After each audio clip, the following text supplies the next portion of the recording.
안녕하십니까. 4교시 문제풀이할 김순택 교수입니다. 저는 토요반 기출문제 평가반하고 오후에 서브노트 평가반을 진행하고 있습니다.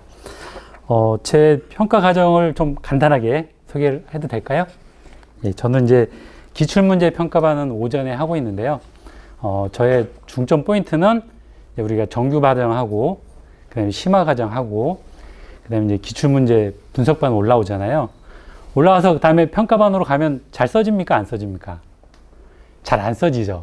그래서 저는 그 기출문제 분석반을 하고 평가반에 올라가기 전에 저한테 오시라. 저한테 오시면은 제가 그걸 생각을 정리화 시켜 드리겠습니다. 라는 취지로 지금 수업을 진행을 하고 있거든요. 그래서 이제 오전에는 이렇게 기출문제 평가반을 하고 있는데 어떻게 구성을 하고 있냐면, 우리 여기 같은 경우는 여기까지 하고 끝나잖아요.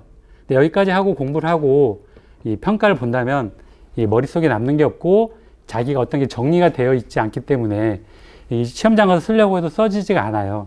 그래서 저는 이제 제가 오랜 공부를 하면서 느낀 점은, 야, 이렇게 하나씩 공부를 해가지고는 절대 써지지가 않는구나. 공부하는 방법은 뭘까? 세트로 공부를 해야 되겠구나. 그런 게 이제 제가 깨달은 거예요. 그래서 이 같은 경우는 액체 가연물의 연소 영향, 그럼 액체에 대한 연소 속도에 대해서만 공부를 하고 넘어가거든요. 저는 이제 여기다가 다음 페이지에다가 제 서브노트를 이렇게 첨부를 해서, 연소 속도를 공부하기 위해서는 액체만 해서는 안 됩니다.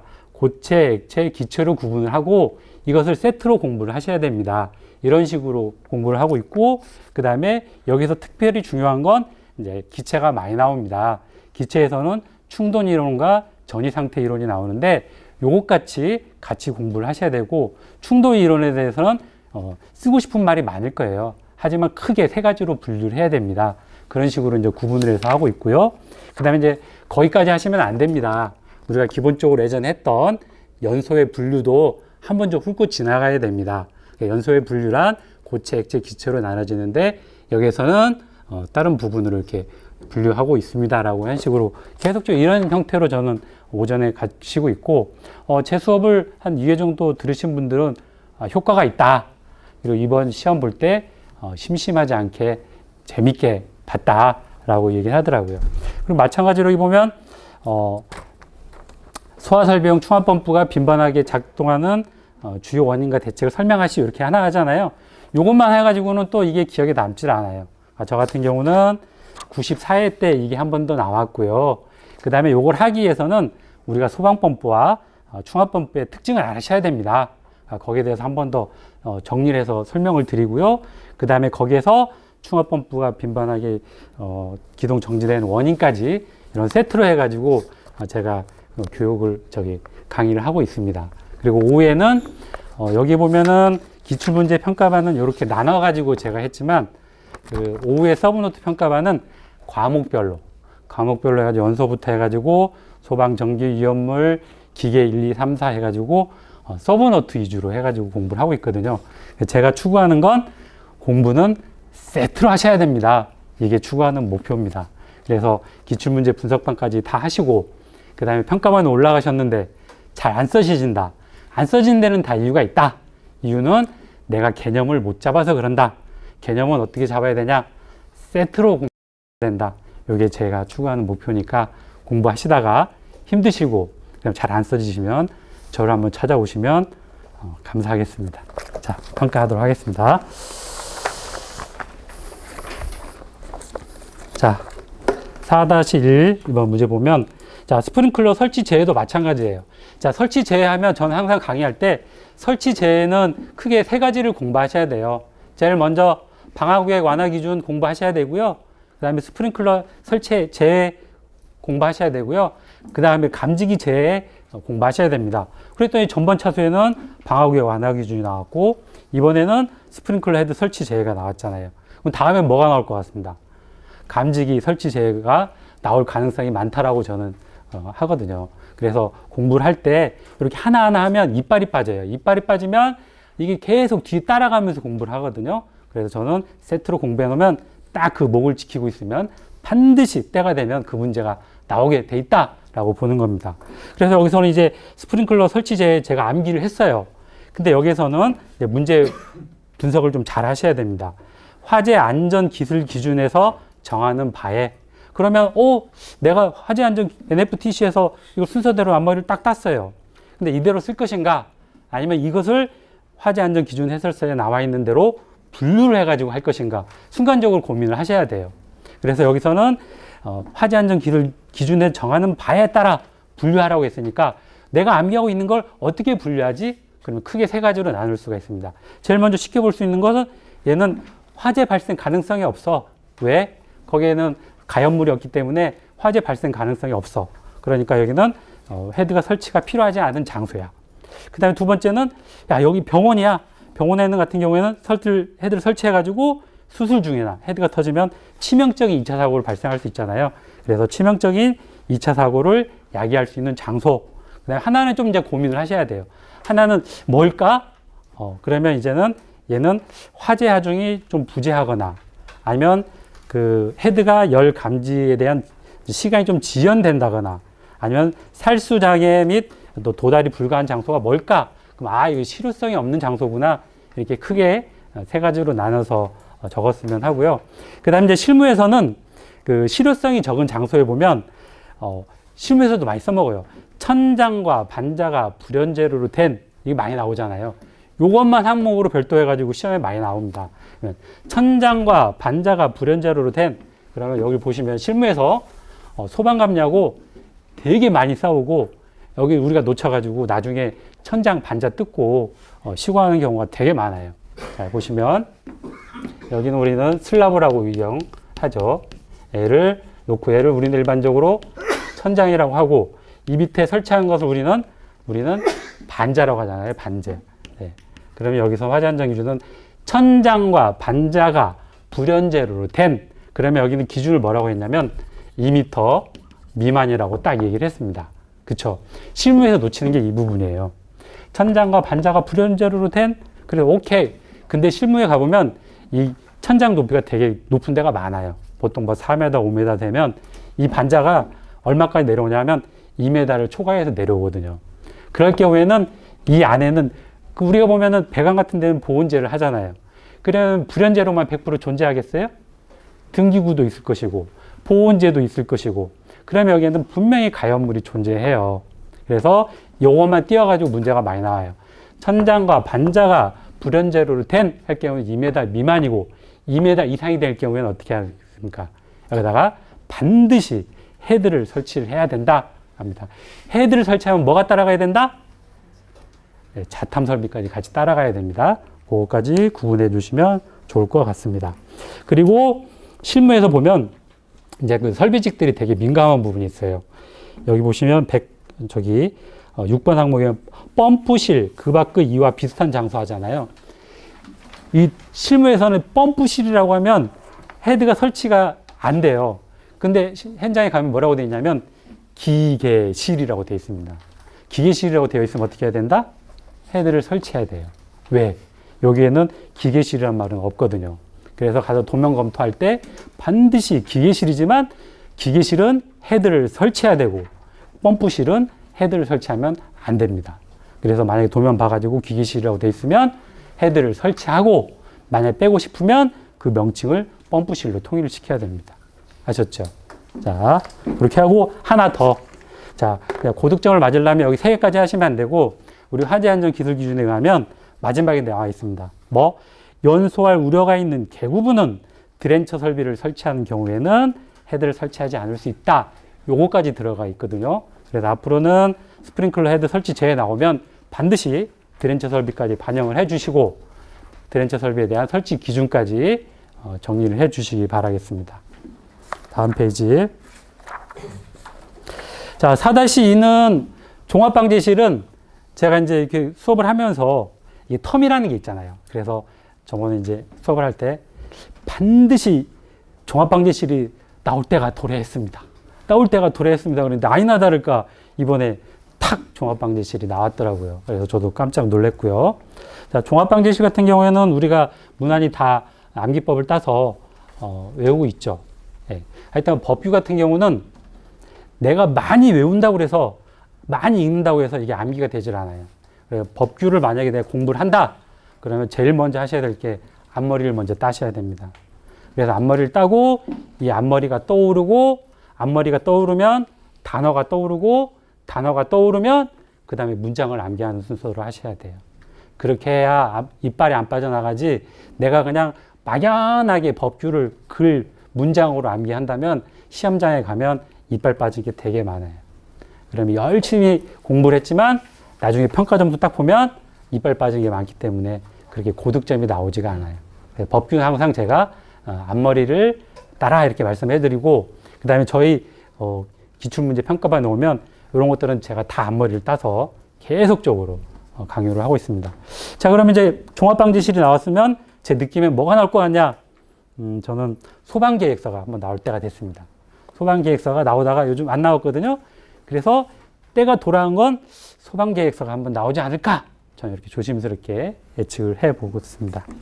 자, 그리고 여기서 보면 이제 종합방지실에서 이제 실무적으로 보면 자, 우리가 보통 이 방제실은 아파트는 어디에 있습니까? 방제실은 어디 있어요? 방제실은 딱 보면 1층보다 여기는 관리사무소 그리고 여기가 방제실 이렇게 있지 않나요? 그쵸? 네. 그래서 방제실이라고 하면 실무적으로 보면 우리 아령 수신반이 어딨냐? 요걸 보면 되는 거예요. 거기가 우리는 방제실이라고 보면 되는 거예요. 근데 여기 보면 방제실하고 관리사무실은 사람이 상주하고 방제실 같은 경우는 사람이 그렇게 빈번하게 상주하지 않잖아요. 그럼 이 내부를 보고 싶어. 그래서 뭘 설치하냐? 여기다가 이렇게 7mm 이상의 망임 유리로 된 4회배 미만의 붙박이 창, 요게 여기가 들어가는 거거든요. 그래서 저는 요거 할 때 항상 방제실 있으면 7mm 이상, 망임유리 7mm 이상의 망임유리를 반드시 쓰고 크기는 4회배 미만으로 해. 이렇게 항상 작업 지시를 합니다. 네. 그래서 한 번은 이제 전 현장에서는 저는 요게 하나 하면 좀 불편함이 있거든요. 그래서 2개를 설치했어요. 소방감리가 오시길래 제가 자랑을 했죠. 아, 저기 성모님 저 여기 망임유리 2개 설치했어요. 그랬더니 그분은 저한테 칭찬하는 게 아니고 그 4회배 미만이 아니야. 요거부터 물어보시더라고요. 그래서 저도 순간적으로 당황해가지고 재보니까 4회배 미만이었더라고요. 네, 이렇게 설명드리는 건 앞으로 들고 나오면 7mm하고 4회배 미만이 뭔지 한번 이해하고 암기하시면 까먹지 않겠다라는 생각에서 제가 설명드렸습니다. 다음 페이지. 자, 소방감리업자.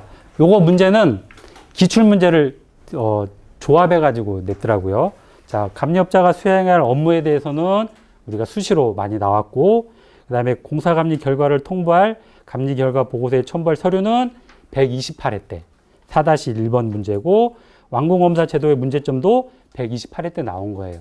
그러니까 요걸 2개로 짬뽕을 딱 했죠. 근데 얘는 만약에 저희 반에 왔으면 얘는 100% 나한테 걸릴 수밖에 없어요. 왜? 기출문제 평가반을 하면서 아까 패턴이 이거잖아요. 소방감리면 소방감리에 관련해 가지고는 다 요걸 짬뽕으로 묶어 가지고 세트로 저는 수업을 진행하거든요. 그러니까 만약에 나왔으면 얘는 반드시 걸릴 수밖에 없는 문제였어요. 100% 다 걸리는 거죠. 자, 그래서 요걸 쓸 때는 자, 업무잖아요, 업무. 그러면 법규에 있는 업무를 따지면 법규는 명칭 딱 4개로 나올 수 있어요. 적법성, 적합성, 지도, 성능 딱 이렇게 4가지로 구분할 수가 있고, 그 다음에 수행할 업무에 대해서는 그럼 내가 수행할 업무는 뭘까? 그러면 이제 요거 만약에 이런 거가 나오면 공사 전, 공사 중, 그 다음에 준공 후 이런 식으로 구분하면 좋아요. 그래서 여기는 만약에 들어가면 저를 먼저 이제 착공을 하잖아요. 그러면 착공 전에 해야 될 업무는 뭐예요? 여기 나와 있는 것처럼 계산서, 도면 이런 거 검토를 하는 거죠.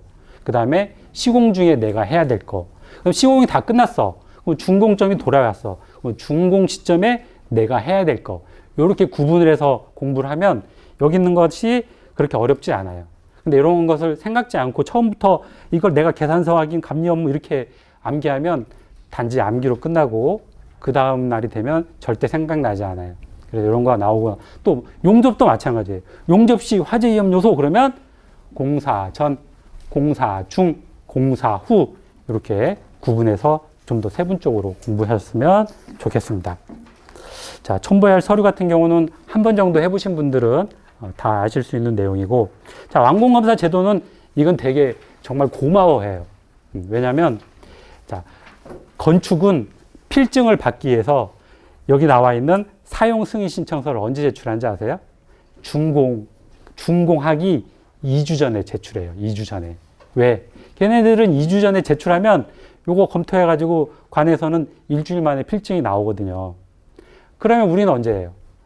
자기네들은 건축은 큰 의미가 없어요. 그냥 해, 열심히 해. 나는 공사가 됐든 안 됐든 간에 준공 2주 전까지 모든 걸 다 마무리하고 그 다음에 나만 들어가면 돼. 그러다 보니까 우리는 한 달 전, 두 달 전에 넣잖아요. 그러면은 마감이 많이 돼 있겠어요? 안 돼 있거든요. 보통 준공 시점에 그때 인원을 확 붙여가지고 한 달 만에 모든 마감을 다 해버리거든요. 그럼 이제 소장님 같은 경우는 야, 그러면 니네 빨리 건축 마감을 해! 라고 조져야 되는데 누굴 조질까요? 소방을 조집니다. 소방을. 야, 나 마감 안 됐어도 소방 필증 받아야 되니까 반드시 필증 받아와. 그럼 우리는 어떻게 합니까? 천장이 안 쳐져 있는데 여기다가 감지기를 설치하는 거예요. 그동안은. 그래서 요것은 저한테는 너무 잘 됐다라고 봐요. 이렇게 하다 보니까 건축도 이제 생각이 많이 바뀐 거죠. 어떻게? 이걸 하면 니네 사용승인 신청서 가져와. 사용승인 신청 가져오려면 어떻게 합니까? 관에 먼저 건축도 준공해 주십시오라고 제출해야 되잖아요.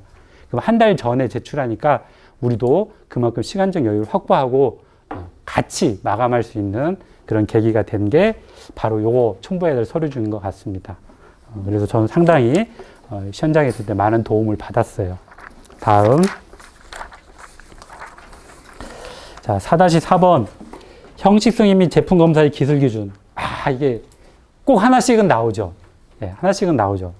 근데 하나씩 나온다고 그래서 이걸 내가 확실하게 어떤 정보를 듣고 있으면 준비할 수 있는데 일반적으로 준비할 수가 있겠습니까? 만약에 내가 이걸 준비했다고 해도 저 같은 경우는 만약에 소화연구를 냈다고 하면 저는 보통 이 시험 종류로 외우거든요. 근데 이 시험 종류만 보면 한 12가지가 돼요. 방사시험, 진동시험, 낙하, 기밀, 지지장치, 소화약제, 가속, 노화, 온습도, 부식 이렇게 되게 많거든요. 근데 이걸 다 외워가지고 했어도 여기 문제는 딱 찍어가지고 요거 표시사항에 쓰세요. 요거 성능 기준에 쓰세요. 쓸 수 있겠습니까? 없겠습니까? 네, 완전히 완벽하게 완비를 했다는 분은 이걸 골랄 수 있겠지만 4교시는 이거 고르지 않아도 충분히 쓸 문제가 많았기 때문에 저 같은 경우는 패스. 그리고 다음에 또 이걸 공부해야 되냐? 저는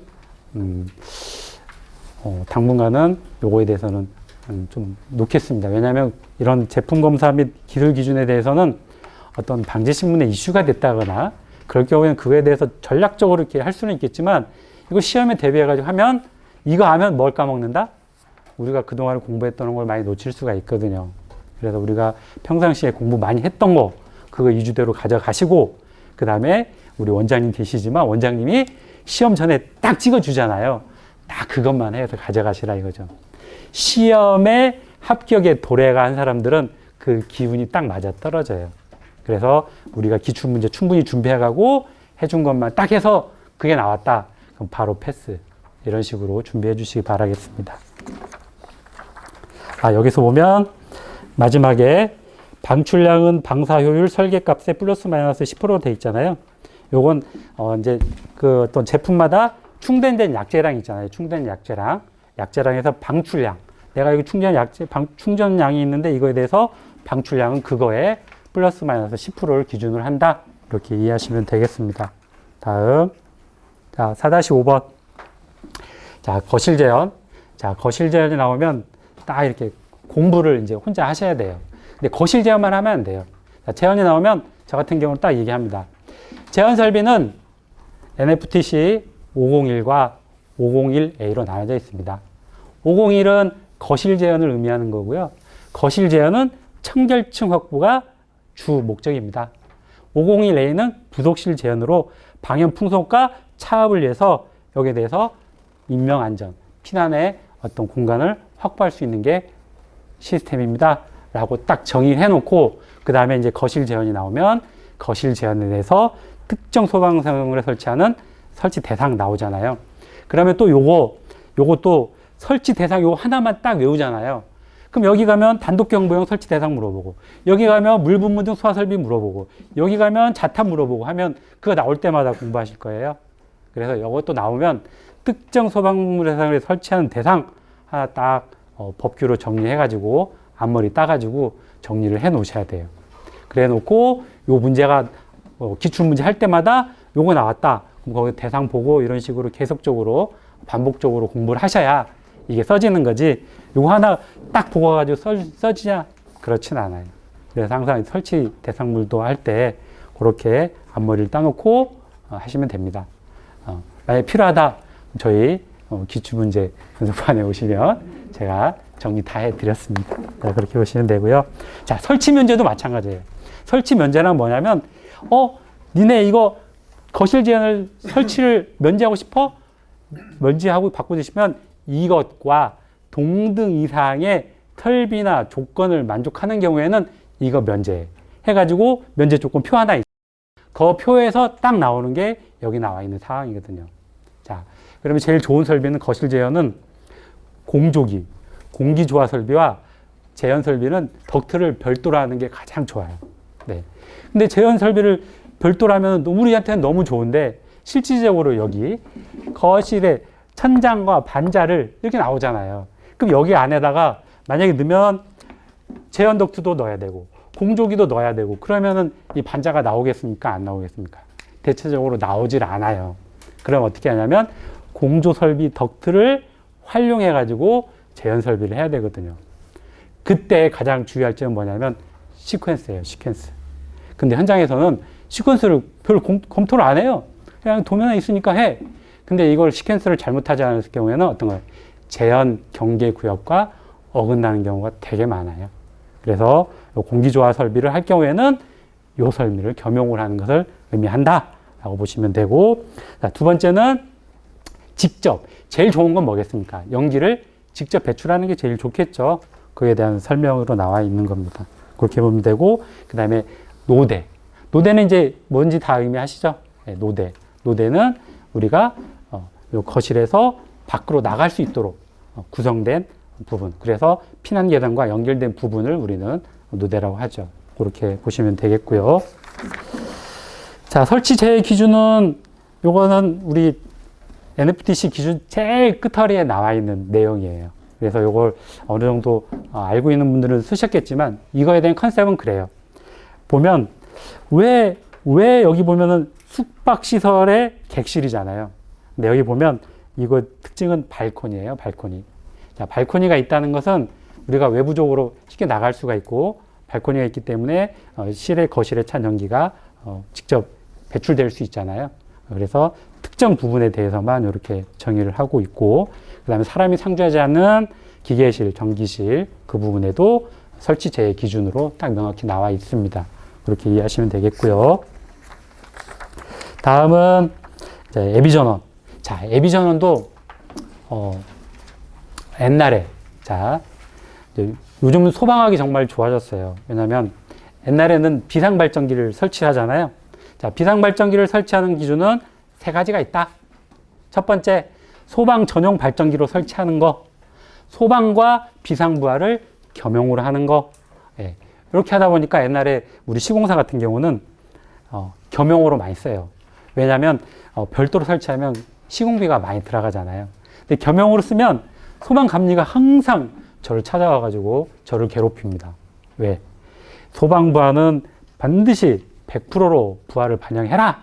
라고 했는데 우리 부하 계산서를 보면 항상 소방부하도 수용료를 거기다 때려버려요.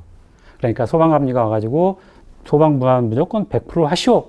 그러면 이제 제가 이제 이 계산서를 건드려야 되잖아요. 건들면 이게 계산했던 것보다 발전기 용량이 넘어가 버려요. 그러면 어떻게 하냐? 다른 걸 이렇게 해가지고 막 줄여가지고 맞췄는데 너무 힘들어요. 어차피 발전기 용량은 같지만 저한테는 너무 힘들어요. 그래서 나온 게 뭐냐면 소방 우선 보존형 발전기가 나오는 거예요. 소방 보존 우선형 발전기를 하면 뭐냐면 그래 너 뭐 다 해. 하지만 소방부하 100%로 해. 100% 해도 저한테도 문제될 게 없어요. 왜냐? 이걸 순차적으로 차단을 시키면 되거든요. 그래서 발전기 제어반에서 발전기가 딱 기동을 해. 근데 부하가 용량을 초과해. 그럼 25%, 50%, 75%딱 돼 있거든요. 25%딱 트립돼. 그다음에 50% 트립돼, 75% 트립돼. 이렇게 되면 소방부하를 100% 반영해도 큰 문제가 없더라. 그래서 소방전원 보조용 발전기가 한참 이슈가 됐고, 근데 그때는 이게 특허가 걸렸었어요. 특허가 걸려 요거 사용만 하려고 해도 막 이게 너무 비쌌거든요. 근데 이게 해제가 되면서 요즘은 웬만한 데는 현장은 다 소방전원 보조용 발전기를 적용하고 있다. 이렇게 보시면 됩니다. 자, 그리고 자, 1번 보면 소방부하 및 비상부하의 정의 나와 있잖아요. 근데 여기는 이제 제가 문제를 작성을 하면서 여기는 정의는 그냥 우리 미동에서 정했던 걸 제가 정의를 했는데 실질적으로 우리 KDS 표준 기준에 딱 들어가면 얘 구분은 이렇게 되어 있지가 않아요. 얘 구분 어떻게 되어 있냐면 화재 안전 성능 기준 NFPC에서 정의하고 있는 그 부하 있잖아요. 걔를 소방부하로 하고 NFPC에서 정의하고 있지 않은 나머지 부하를 우리는 비상부하라고 정의를 하고 있거든요. 정의는 그렇게 되어 있습니다. 예. 그래서 저는 이걸 했는데 이제 원장님이 말씀해 주시더라고요. 그래서 원칙적으로 나와 있는 법규 명칭은 그렇게 나와 있더라고요. NFPC에 나와 있는 것은 소방부하, NFPC에 안 나와 있는 것은 비상부하. 그러다 보니까 NFPC에는 뭐가 나와 있지? 그러면 여기 나와 있는 것처럼 정확히 이제 소화전 설비, 연결성 소화전 펌프, 비상 콘센트 설비 이런 식으로 나와 있는 거죠. 그 이외에는 비상부하다라고 보시면 되고요. 자, 애비전원 설비 종류는 그래서 거기에 보시면 우리는 일반적으로 자축 정비해가지고 자가 발전 설비, 축전기 설비, 그다음에 전기 저장 장치, 비상전원 수전 설비 이렇게 했잖아요. 근데 여기서 말하는 애비전원은 비상전원 수전 설비가 빠져나가고 뭐가 들어간다? UPS, 무정전 전원 장치가 들어가는 걸로 그렇게 보시면 되겠습니다. 그래서 여기서는 KDS 기준으로 물어봤기 때문에 무정전 전원 장치를 들어가야 됩니다. 자, 그리고 실무에서는 야, 무정전 전원 장치도 어떻게 따져보면은 에너지 저장 장치 ESS 아니야?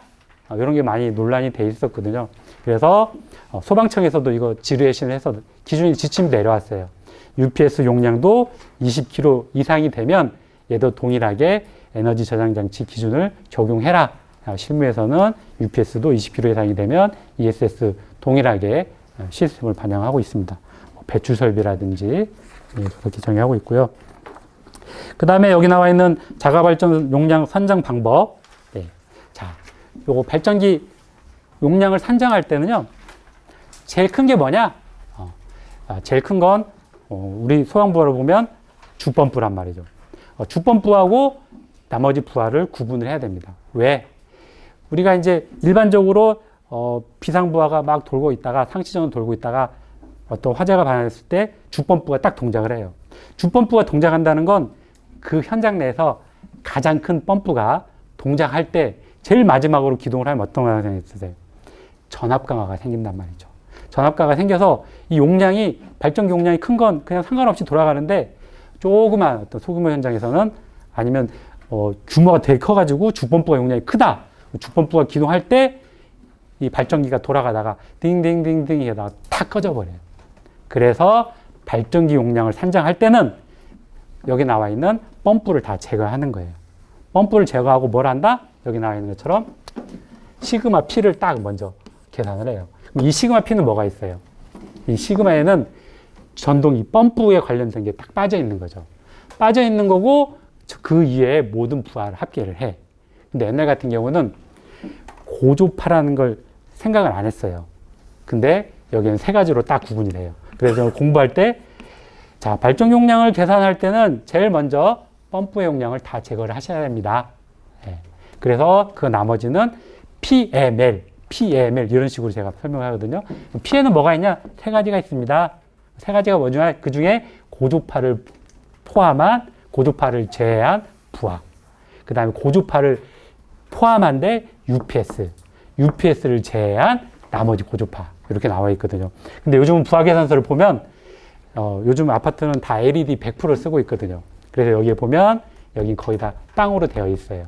그리고 나머지 이쪽에 고주파 반영을 다 하고 있고, 그 다음에 여기 나와 있는 PM은 모든 펌프 용량을 합치고, 그 다음에 마이너스 PL, 마지막에 기동될 가장 큰 전동 용량을 빼주고 그 다음에 마지막에 PL이 돌아갈 때 그에 대한 기동 계수를 반영해 주는 것으로 하시면 된다라고 보시면 돼요. 여기까지 문양이 쓰셨겠지만 4번에 보시면 발전기 허용 전압 가수 표.